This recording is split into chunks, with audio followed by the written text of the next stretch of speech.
From Pacifica, this is Democracy Now! We fundamentally, as a country, have to provide health insurance to every single person. The bill's not perfect, but it moves us along the line, or along the road towards doing that. 30 million people will get health insurance, and I think that should count for something. If we do not get it repealed and the mandate stands, I will drop my health insurance, and I will not purchase insurance if I am forced to do so by the government, and I'm not going to pay the fine, and they can put me in jail if they want, and there are millions of people like me. As the Supreme Court weighs whether the new health care law goes too far, we'll host a debate on whether the law goes far enough. We'll speak with Dr. Stephanie Woolhandler, co-founder of Physicians for a National Health Program, and John McDonough. He played a key role in shaping Romney Care in Massachusetts, as well as the new federal law. Then, as Staff Sergeant Robert Bales is charged with murdering 17 Afghans, we'll speak with reporter Mark Benjamin about how the military is scrambling to review a malaria drug known to induce psychotic behavior. Then, who bombed Judy Berry? At the time when I hit the brake, there was a very huge explosion, and I felt it rip through me. The explosion being so powerful that the sound itself had a force. A new documentary takes on the unsolved attack on environmental activists in Oakland more than 20 years ago. All that and more coming up. Welcome to Democracy Now!, democracynow.org, The War and Peace Report. I'm Amy Goodman. International envoy Kofi Annan has announced Syria has accepted a UN peace proposal calling for a ceasefire, but the Syrian opposition's dismissed the initiative, saying it will allow the government to continue its repression. The plan includes a ceasefire by Syrian forces and a daily 2-hour halt to fighting to evacuate the injured. Despite the announcement, there's been no immediate end to the bloodshed. Fighting has spread into North Lebanon, where Syrian troops reportedly destroyed farm buildings and clashed with Syrian rebels who had taken refuge there. On Monday, Kofi Annan spoke about the crisis during a trip to China. Time is of the essence. This cannot be allowed to drag on indefinitely. And as I have told the parties on the ground, they cannot resist the transformational winds that are blowing. They have to accept that reforms have to come, change has to come, and that is the only way to deal with the situation. A new opinion poll shows support for the war in Afghanistan has dropped sharply over the last 4 months.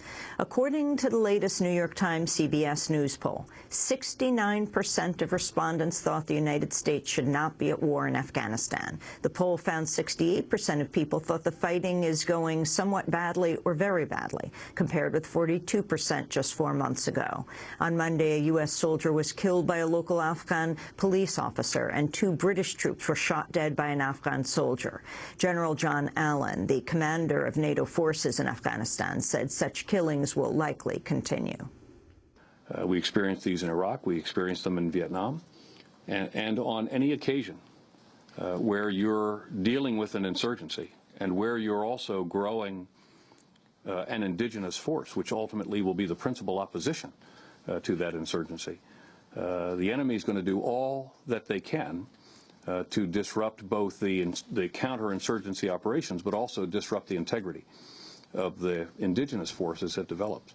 The Supreme Court's entering day 2 of its historic review of President Obama's health care law, the Affordable Care Act. On Monday, the justices took up a procedural tax law question about the timing of lawsuits and suggested by their questions that they could decide the merits of the case. Today, the justices will hear arguments on whether Congress had the power to require most people in the United States to buy medical insurance. We'll have a debate on the Supreme Court case after headlines.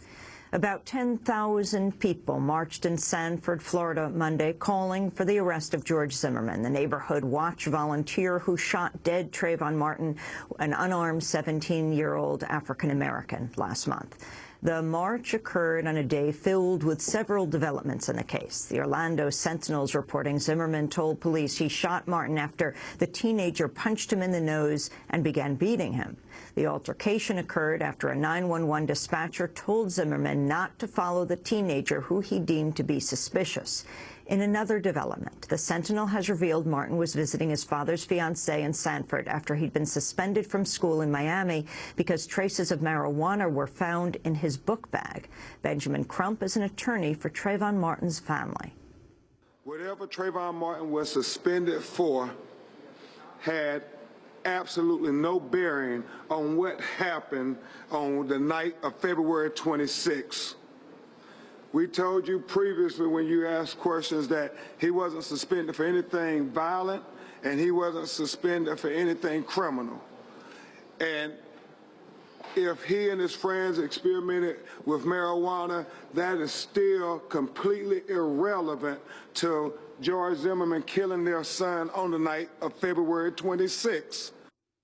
Trayvon Martin's parents, Tracy Martin and Sabrina Fulton, spoke at a meeting in Sanford on Monday. I'd just like to say that even in death,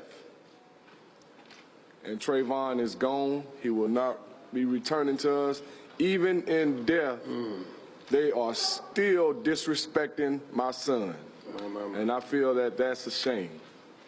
The only comment that I have right now is that they've killed my son, and now they're trying to kill his reputation. At a summit in Seoul, South Korea, world leaders pledged today to secure all vulnerable nuclear material by 2014 and to boost security to keep the ingredients for nuclear weapons out of the hands of terrorists. Analysts estimate there are at least 4.4 million pounds of stockpiled weapons-grade nuclear material left over from decommissioned bombs and attack and atomic fuel plants. That's enough to make at least 100,000 new nuclear weapons. The United States and Australia are discussing plans for a major increase in military ties as the Pentagon continues to focus attention on Southeast Asia. The expansion could see U.S. drones taking off from a coral atoll in the Indian Ocean, as well as increase U.S. naval access to Australian ports. The talks follow an agreement to deploy up to 2,500 U.S. Marines to Darwin, Australia. The United States is also finalizing a deal to station 4 warships in Singapore as part of its overall attempts to expand in the region. Israel has severed contacts with the United Nations Human Rights Council after the body launched an international investigation into Jewish settlements in the occupied West Bank. The decision means that the fact-finding team the United Nations planned to send to the West Bank will not be allowed to enter the territory or Israel. Yigal Palmore is the spokesperson for the Israeli Foreign Ministry. With its disproportionate obsession about Israel, by passing a totally unthinkable number of condemnations on Israel and Israel only, or almost only, the Human Rights Council has made all cooperation with it completely useless. They have made the situation as it is now, and we have therefore decided to sever our working ties with this body until further notice. Ghassan Khatib, a spokesperson for the Palestinian government, criticized Israel's decision.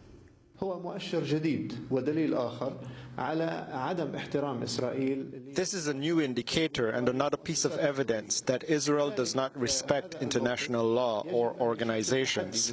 Therefore, this position should form a challenge to the international community and should drive them to hold Israel responsible, not just verbally, but also in practical terms, in a manner that will force Israel to stop violating the rights of the Palestinian people. It is. In other news from the region, the imprisoned Palestinian leader Marwan Barghouti has called on the Palestinian public to launch widespread resistance against Israel. In a message written from an Israeli jail, Barghouti said, quote, "The Palestinian Authority must stop all coordination with Israel, economic and security, and work toward Palestinian reconciliation." Barghouti, who was arrested by Israeli commandos in Ramallah in 2002, was one of the initiators of the Second Intifada. The Palestinian prisoner Hannah Shalabi has entered the 41st day of her hunger strike inside an Israeli prison where she's being held without charge. On Monday, her mother accused Israeli officials of waiting for her daughter to die. The Israeli court gave her the same administrative detention, nothing new. It is the same thing. They don't have anything except for delays and delays. Until when will they continue to delay? They cannot delay when a girl has been on hunger strike for 40 days. Until when will they delay? Until she is dead? Are they waiting for her to die? We don't want this. Pope Benedict is scheduled to fly to the Cuban capital of Havana today, a day after celebrating Mass in the Cuban city of Santiago. One of the important fruits of that visit was the inauguration of a new phase in the relationship in Cuba between church and state, in a new spirit of cooperation and trust.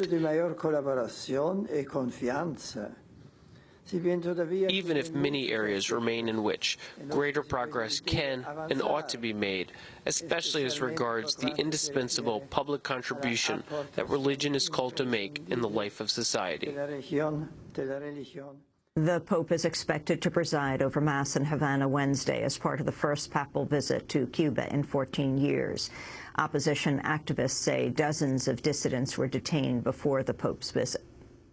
Amnesty International has revealed the number of executions carried out around the world jumped last year, largely due to a surge in the use of the death penalty in the Middle East. Amnesty said at least 676 people were executed in 20 countries. Only 4 countries carried out more executions than the United States. Salil Shetty is Secretary General of Amnesty International. The problem is that we have a handful of countries who have consistently been have had the largest number of executions, and that persists, and some of them have actually increased at an alarming rate. So, I mean, and China and Iran are sort of just simply off the charts. They are the 2 biggest. But then you have North Korea, you have Saudi Arabia, and unfortunately you have the United States in that group, strangely enough. You can hear our full interview with Salil Shetty of Amnesty International in our show at democracynow.org. That was Salil Shetty. Activists in New Mexico are increasing calls for a Justice Department investigation after Albuquerque police shot and killed 2 men last week, bringing the total number of people killed by police there to 18 in just over 2 years. The city of 550,000 saw 9 fatal shootings by police in 2010, compared to 8 that year in New York City. In other police news, an investigation by the Los Angeles Police Department has found a white police officer has been targeting Latino drivers for traffic stops. The finding marks the first time the department has determined one of its officers engaged in racial or ethnic profiling, despite hundreds of complaints each year. The state of Michigan appears to be moving closer to appointing an emergency manager to take over the city of Detroit. On Monday, Detroit's financial review team declared the city's under a financial emergency, but did not recommend an unelected emergency manager take over the reins of the city government. The city and state now have 10 days to reach an agreement before deciding if an emergency manager is needed. Monday's meeting was frequently disrupted by angry residents. As the meeting began, scores of residents began chanting, "No takeover." 36 students were arrested in Washington, D.C. Monday during a protest against student loan debt after they blocked the entrance to the headquarters of the nation's largest student loan company, Sallie Mae. And Brazilian police are investigating the shooting deaths of 3 rural activists near a landless workers' camp over the weekend. Officials said an investigation is underway to determine whether the shootings were linked to efforts by the activists to win rights to land that was also contested by the owners of a sugar mill. Watchdog groups have accused the landowners of paying hired gunmen to shoot the activists. And those are some of the headlines. This is Democracy Now!, democracynow.org, The War and Peace Report. I'm Amy Goodman.